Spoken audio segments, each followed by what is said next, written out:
Lorsque Émilie Grandjean m'a donc invité, il y avait déjà eu un appel de proposition fait aux artistes, membres du CIRCA, et aux artistes qui avaient exposé déjà au CIRCA depuis une vingtaine d'années. Donc, quand on m'invitait en tant que, justement, commissaire, il y avait déjà, les cartes étaient déjà sur table, si on veut. Moi, en tant qu'invité, je devais faire partie du jury, et puis à partir des propositions qui avaient déjà été faites, choisir avec d'autres personnes les choix, ou enfin les propositions artistiques qui me semblaient les plus pertinentes. Par ailleurs, les artistes avaient été prévenus de différents choix de thèmes, dont feu, mais aussi lumière, origine, etc. De telle sorte que moi, quand on m'a demandé, en tant que commissaire, de faire un tri, en fait, et j'ai préféré garder uniquement le thème du feu, parce que c'est celui qui me parlait le plus, c'est celui qui m'apparaissait le plus à même de parler de nous aujourd'hui au 21e siècle, siècle du feu peut-être par excellence. Enfin, on verra. Mais parce qu'avec le réchauffement climatique, avec la situation planétaire, je trouve qu'on est souvent à crier à feu, et puis que la notion du feu m'intéressait. Puis bon, j'avais aussi des lectures de fait sur cette notion de feu.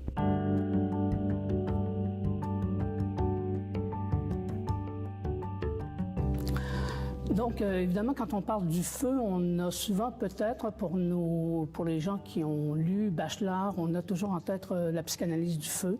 Et j'avoue que je voulais ne pas trop entrer dans cette thématique-là, dans cette vision-là, parce que j'avais l'impression aussi qu'on serait resté à une image un peu... enfin, je connaissais peut-être mal Bachelard, mais j'avais l'impression qu'on resterait dans une image un peu idyllique ou un peu romantique de la notion de feu.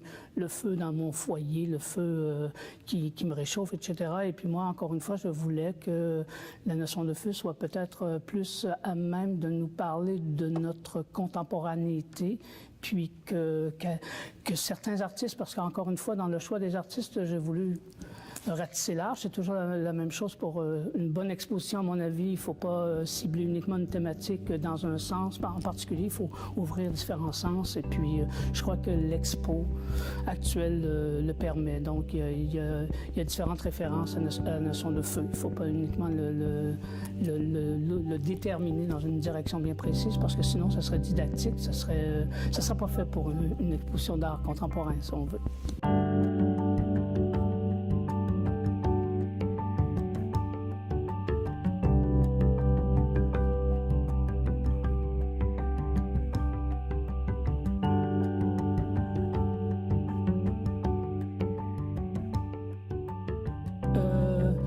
Ce qu'il faut premièrement dire, ou ce qu'il aurait peut-être fallu dire un peu plus tôt, c'est que cette exposition, évidemment, se tient en 3 lieux différents, et que justement, cette métaphore du feu, elle se déploie sur 3 sites, donc la Maison de la Culture Frontenac, mais aussi bientôt à la Maison de la Culture du Plateau Mont-Royal, et puis au CIRCA.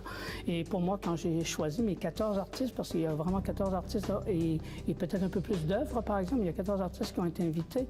Évidemment, ils sont répartis un peu dans ces 3 endroits, puis de façon variable, c'est-à-dire que j'ai choisi toujours un peu de sculpture, un peu de céramique, un peu d'installation, un peu de vidéo dans chacune des centres. Ensuite, en effet, l'idée de civilisation technicienne, il s'agit juste de faire un peu de recherche sur Internet, mais on sait bien que le feu est à l'origine de toute civilisation. C'est le feu qui nous a permis la découverte du feu, ou la domestication du feu qui nous a permis de nous rassembler et de créer des communautés. Et à partir de ces communautés, de créer évidemment aussi un langage commun et des récits communs, et éventuellement une mythologie dans laquelle se retrouve, dans toutes les mythologies du monde, se retrouve une histoire de l'origine du feu. Les êtres humains avaient besoin de se faire dire comment le feu est apparu entre nos mains, si on veut, pour enfin fabriquer d'autres choses, dont éventuellement de la céramique, parce que c'est l'art du feu. Le premier art du feu, c'est la céramique. Ensuite, ça sera la métallurgie. Ensuite, ça sera le verre.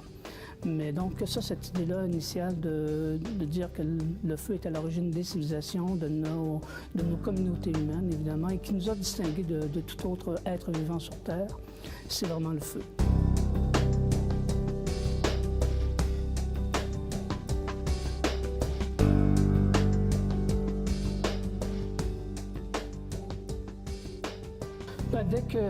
Dès qu'on a fait le choix de nos 14 artistes, bien sûr, il y a eu de nombreux courriels. Premièrement, la plupart des artistes que j'ai retenus ou qu'on a retenus, je ne les connaissais que de nom. J'ai jamais travaillé avec eux. C'était vraiment pour moi des belles rencontres d'ailleurs, parce qu'ensuite on a eu l'occasion de se rencontrer à une ou deux, 3 reprises, peut-être pas, mais à 1 ou 2 reprises, souvent, je suis allé, pour certains, dans les ateliers. Il faut dire que, bon, il y a des offres qui étaient très simples, enfin faciles, ou des artistes qui me proposaient déjà quelque chose et c'était déjà accepté d'emblée.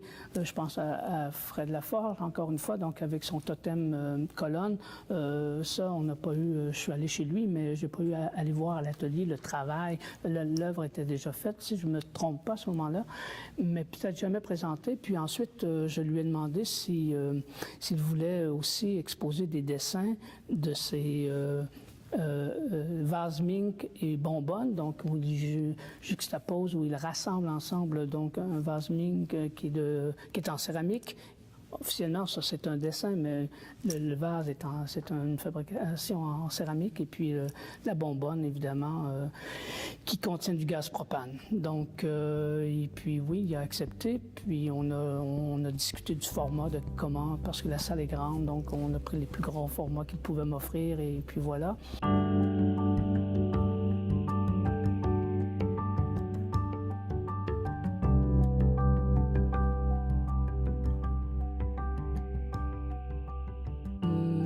Bien sûr, le plus important, ou enfin ceux qui demandaient un peu plus de rencontres, c'est ceux qui se sont permis de faire, qui se sont risqués d'ailleurs à faire des œuvres nouvelles. Et on ne leur demandait pas ça au départ. La proposition initiale, c'était vraiment de travailler à partir des œuvres déjà fabriquées, qui pouvaient avoir une connotation avec la notion de feu, bien sûr, mais selon évidemment ce qu'on nous a proposé, c'était ça. Mais il y en a quelques-uns qui nous ont dit que j'aimerais faire une œuvre originale, puis on ne leur imposait pas, mais ils l'ont fait, puis c'était évidemment intéressant qu'il y en ait quelques-uns qui puissent nous proposer quelque chose donc, qui a été vraiment fabriqué pour l'exposition Feu.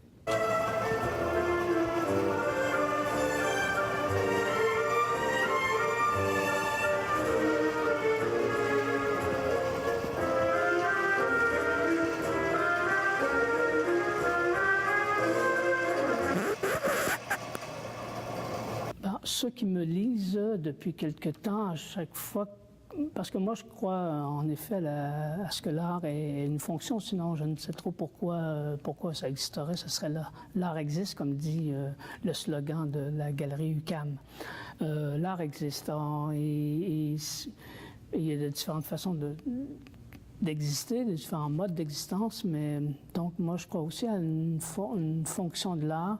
Maintenant, il ne faut pas se leurrer, cette fonction de l'art, elle a des répercussions très minimes dans le monde, parce qu'on est dans le monde politique, par exemple, même dans le monde de la culture, mais c'est pourtant essentiel qu'il y ait ces voix qui s'élèvent, qui se présentent. Il y a peut-être des fonctions de l'art ou des formes d'art qui sont plus percutantes que d'autres. L'art contemporain est plus difficile parce qu'il est peut-être plus silencieux que le cinéma, que le théâtre. Je pense que les hommes de théâtre ont peut-être plus de... C'est des arts de scène, donc premièrement, il y a plus de public aussi, j'en suis à peu près persuadé. Bon, ça dépend évidemment de quel théâtre on fait, mais qu'on exerce, mais l'art contemporain, c'est un art silencieux dans le sens, et c'est pour ça donc peut-être les petits cartels, devant les œuvres, on peut n'avoir rien à comprendre, et peut-être parce qu'aussi on est dans un langage métaphorique.